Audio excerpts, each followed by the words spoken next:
थेट जाऊया, संदीप देशपांडे बोलतायत. त्याच्यामध्ये कोण डुबार आहे, कोण आहे,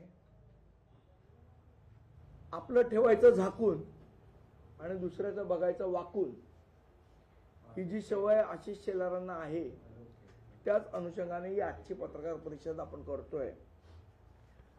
आशिष शेलारांच्या मतदारसंघामध्ये जेव्हा या पद्धतीचं शोध कार्य आमचे विभागाध्यक्ष तुषार आपले असतील, तिथले उपविभागाध्यक्ष असतील, तिथले शाखाध्यक्ष असतील, तिकडे गटाध्यक्ष असतील, या सगळ्यांनी केलं. अनेक अनेक अनेक मतदार यादीतले घोटाळे आहेत. त्यातले उदाहरणार्थ 3-4 जे घोटाळे आहेत हे आज मी आपल्यासमोर मांडणार आहे. आणि अशा पद्धतीचे असंख्य घोटाळे झालेले आहेत. त्याच्या संदर्भातली तक्रार आज रिटर्निंग ऑफिसर जे आहेत त्यांच्याकडे 2 ते 3 मध्ये त्यांनी 2 ते 3 मध्ये आम्हाला वेळ दिलेली आहे. आमचे विभागाध्यक्ष जाऊन तिकडे आज रितसर याची तक्रार नोंदवणार आहे. पण तत्पूर्वी आशिष शेलार राहतात त्याच्या बाजूलाच मला असं वाटतं सागर तरंग बिल्डिंग आहे, तिथे आमचे तुषार आपले सुद्धा राहतात. आता या सागर तरंग बिल्डिंग मध्ये 1 नंबर ते 28 नंबर असे फ्लॅट आहे. आणि तिकडे माझ्याकडे जी मतदार यादी आहे सागर तरंगची सोसायटीची, तिथे 1 ते 28 घर क्रमांक आहेत. तिथे आम्हाला 2 नावं अशी आढळली. एकाचं नाव आहे समुद्री बासू कलको. या महिला असाव्यात, कारण पतीचं नाव आहे बासू कलको, घर क्रमांक 455. आता ज्या फ्लॅटमध्ये 1 ते 28च फ्लॅट आहेत तिकडे 455 घर क्रमांक कुठून आला, हा महत्वाचा प्रश्न. आणि त्या बिल्डिंग मध्ये स्वतः आमचे विभागाध्यक्ष राहतात, त्यामुळे हे 100% मी खात्रीपूर्वक सांगू शकतो तिथे कुठलाही 455 नावाचा घर क्रमांक नाही. आणि त्यांच्या सोसायटीच्या सेक्रेटरी जे आहे त्यांनाही आम्ही भेटलो की बाबा असा कोण माणूस तुमच्या सोसायटीत कधी भाड्याने आलेला, कधी काय, तो आलेला नाही. आणि असा घर क्रमांक सुद्धा सोसायटीत नाही. त्याच सोसायटीमध्ये दुसरं नाव आहे अनिता राज ऋतेश्वर. पतीचं नाव ऋतेश्वर राजशेखरन शिवराज. त्यांचा घर क्रमांक आहे 12/33. जिथे 1, 2, 3 ते 28 असे घर क्रमांक. ते 12-33 हा कुठला क्रमांक आहे माहित नाही. वय 37, लिंग महिला. आता या सागर तरंग सोसायटीमध्ये अशा प्रकारची कोणतीही व्यक्ती गेल्या 15, 20, 30 वर्षामध्ये राहिलेली नाही.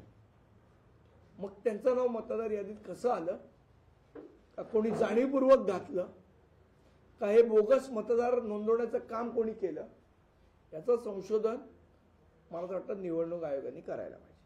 हा नंबर 1. आता एक खास शेलारांसाठी आहे. किनारा बिल्डिंग.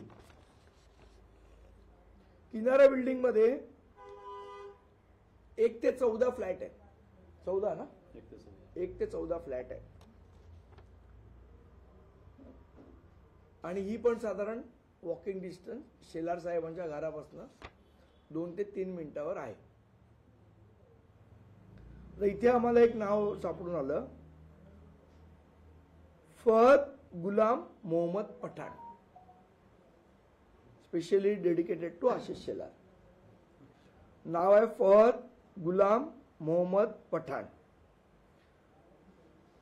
त्यांचा हा ईपी आहे ना, ROL 456567 ईपी हा क्रमांक आहे. वडिलांचं नाव आहे गुलाम मोहम्मद पठाण. घर क्रमांक 77K.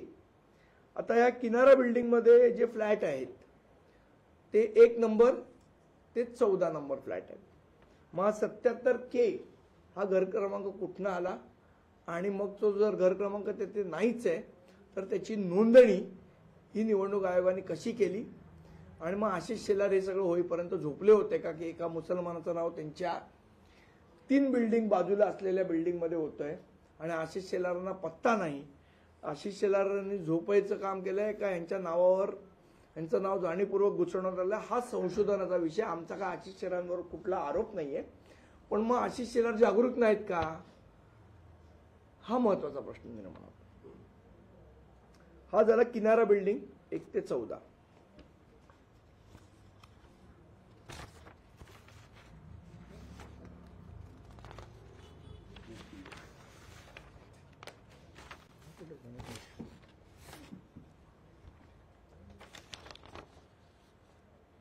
आपल्याला रंगशारदा माहीत असेल तर ही आशिष शेलारांच्या घराच्या जवळच आहे. तर तिकडे एक गणेश मंदिर आहे, देऊळ आहे, देऊळ. त्या देवळात लोक रोज पाया पडायला जातात. कदाचित शेलार साहेब पण जात असतील तिकडे, सगळेजण जातात त्या देवळामध्ये. आता देवळामध्ये जनरली देव राहतो असं म्हणतात. जिथे देव राहतो तिथे या लोकांनी बोगस मतदार राहायला ठेवलेले आहेत का, हा महत्वाचा प्रश्न निर्माण होतो. आता त्या देवळाचा पत्ता देऊन तिथे एक 5 नावं त्यांनी टाकलेली आहेत. आणि त्यांचा पत्ता काय आहे तर महासागर गणेश मंदिर, कृष्णचंद्र मार्ग, वांद्रे पश्चिम. तर इथे कोण कोण लोक राहत आहेत.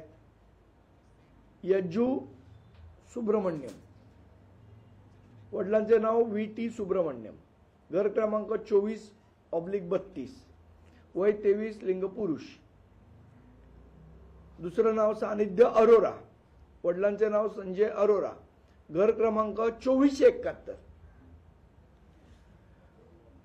वय 29, लिंग पुरुष. दीपक वाधवानी नंतरचं नाव, वडिलांचं नाव गोविंदराम वाधवानी, घर क्रमांक 54/24, वय 50, लिंग पुरुष. नाव दीपिका रमेश वाजपेयी, वडिलांचं नाव रमेश वाजपेयी, घर क्रमांक 24/52. आता इथे आनंद सागर पण लिहिलेले आहे. वय 43, लिंग महिला. आता ही सगळी परप्रांतीय नावं घुसवण्याचं काम हे कोणी केलंय. आपण बघितले तर यातली 90% नावं ही परप्रांतीय आहेत. मग ही परप्रांतीय नावं घुसडवण्याचं काम हे भारतीय जनता पक्षाने केलंय का, मनसेने तर केलं नाही. परप्रांतीयांची मतं आपल्याला मिळावी यासाठी आशिष शेलारांनी नावं घुसडवली आहेत का, भारतीय जनता पक्षाने नावं घुसडवली आहेत का, याला संशय निर्माण व्हायला जागा आहे. परप्रांतीय महापौर करायचा म्हणून जास्तीत जास्त परप्रांतीय नावं घुसवण्याचा पराक्रम हा भारतीय जनता पक्ष करतेय का, हा महत्वाचा प्रश्न इथे निर्माण होतो. ही उदाहरणादाखल तुम्हाला मी दाखवलेली आहे. याच्यापेक्षा मोठा घोटाळा हा शेलार साहेब यांच्या मतदारसंघात होतोय आणि परप्रांतीयांची नावं जाणीवपूर्वक त्या मतदार यादीत घुसवली जात आहेत, जेणेकरून यांचा जो डाव आहे परप्रांतीय महापौर करायचा नवल वाटण्याचं काही कारण नाही, कारण तो स्थानिक पातळीवरच्या नेत्यांचा निर्णय आहे.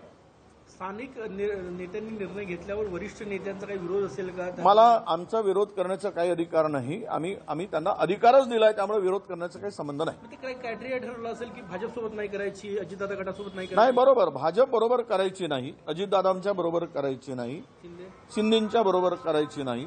पण जेवढे आहेत, BSP असेल, वंचित असेल किंवा मनसे असेल, हे जरी महाविकास आघाडीमध्ये नसले तरी त्यांच्याबरोबर युती करायला हरकत नाही, अशी आमची भूमिका आहे. तुमच्या परिसरातला प्रश्न आहे, चिमूर SDPO जाधव यांनी रेतीच्या ट्रकवर 8 दिवस कारवाईच केली नाही म्हणून चौकशी सुरू झालेली आहे.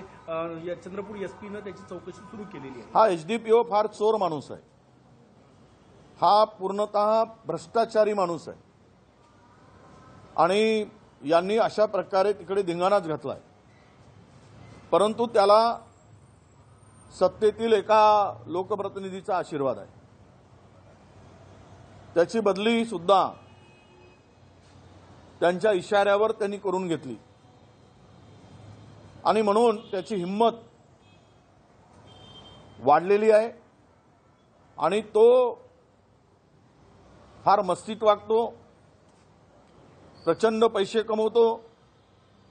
त्याच्यावर त्वरित मी आता गृहमंत्र्याला आणि पोलीस महासंचालकांना पत्र लिहून त्यांच्यावर निलंबनाची कारवाई त्वरित करावी अशी मागणी करणार आहे. बच्चू कडू यांनी म्हटलंय निवडणूक आयुक्तांना नोटांच्या गड्ड्या गेल्या त्यामुळे मतचोरी होत आहे अशा पद्धतीचा आरोप त्यांनी केला. कसा पाहता तुम्ही आरोप? नाही, काय आहे की आज निवडणूक आयोगाची भूमिका ही स्वच्छ नाही. लोकशाही मराठी ऐका, पहा, जागरूक रहा.